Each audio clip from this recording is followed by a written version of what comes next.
करने को मजबूर हुई है। सनातन की बात, सनातन का ये आधार है और जो आप यहाँ पे व्याख्या कर रहे हैं और जो अब माना जा रहा है वो सनातन से जुड़ा हुआ है। सनातन मतलब हमारा देश जो प्राचीन काल से अपने सभ्यता को लेकर आगे बढ़ रहा है। वर्तमान में कुछ लोग सनातन और हिंदू राष्ट्र को एक साथ देख रहे हैं। बाबा बागेश्वर हुए, रामभद्राचार्य जी हुए, वो एक मुहिम चला रहे हैं कि हिंदू राष्ट्र होना चाहिए। वो कह रहे हैं हम आंदोलन नहीं कर रहे हैं, हम आंदोलित कर रहे हैं और सभी हिंदुओं को एक कर रहे हैं। हमारी जो विरासत है और भविष्य का ये जो खाका है, ये दोनों मिलते हैं क्या? हिंदू राष्ट्र ही अंतर? देखिए, जहां तक राष्ट्र की बात है तो मैं 1996 में जब 13 दिन की सरकार बनी थी अटल जी की, उसमें सुषमा स्वराज जी का संसद में दिया गया ऐतिहासिक भाषण याद करिए, और अगर ना हो तो यूट्यूब पे जा देखिए, उसमें उन्होंने एक बड़ी इंपॉर्टेंट बात बोली थी कि इस देश में ऐसा वातावरण बनाया गया कि लुटियंस जोन में दिल्ली में बैठ के तब तक आपको इंटेलेक्चुअल नहीं माना जा सकता जब तक आप भारतीय होने पे ग्लानि का अनुभव ना करें और हिंदू होने पे शर्म का अनुभव ना करें।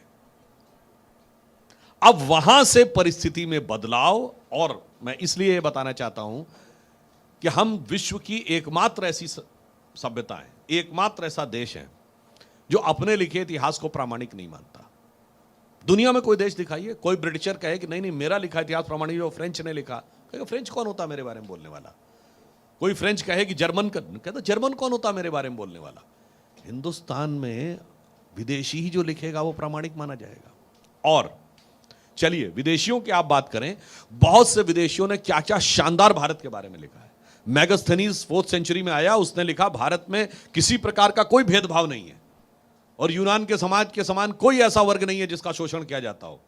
वो नहीं पढ़ाना है। मार्को पोलो ने लिखा, निकितिन ने लिखा, तीन चाइनीज आए, वेनसोंग, इत्सिंग, फाइयान, उन्होंने लिखा, बहुत से इटालियन ट्रेवलर्स आए, उन्होंने लिखा। ना किसका लिखाना है? लुटेरों का इतिहास बनाना है। जो हमें लूटने आए थे वो इतिहास प्रामाणिक है, और चाहे अंग्रेज हो या मुगल हो, उनका लिखा इतिहास प्रामाणिक। और मजे की बात आप यही सोचिए, अभी महाराणा सांगा को लेकर विवाद हुआ, चैलेंज से कहता हूं किसी भारतीय इतिहास में इसका कोई उल्लेख ही नहीं है। केवल बाबरनामा में एक हल्का सा एक लाइन का उल्लेख, वो प्रामाणिक है। अब वैसे मैं पहले भी बोल चुका हूं, यंगर जनरेशन को शायद ये पता हो ना पता हो, अलेक्जेंडर के आक्रमण का भारत के किसी इतिहास में कोई उल्लेख नहीं है। जो भी उल्लेख है वो केवल ग्रीक हिस्टोरियंस में है। इवन पोरस नाम के किसी राजा का भी उल्लेख नहीं है भारत में। इसका मतलब अलेक्जेंडर का आक्रमण इतनी छोटी और इतनी मामूली सी घटना थी कि एक छोटे और मामूली से राजा ने उसे हरा कर भेज दिया। It was not worth mentioning in the history. Seleucus Nicator का उल्लेख है जिसको चंद्रगुप्त ने हराया था, मगर अलेक्जेंडर का उल्लेख ही नहीं है।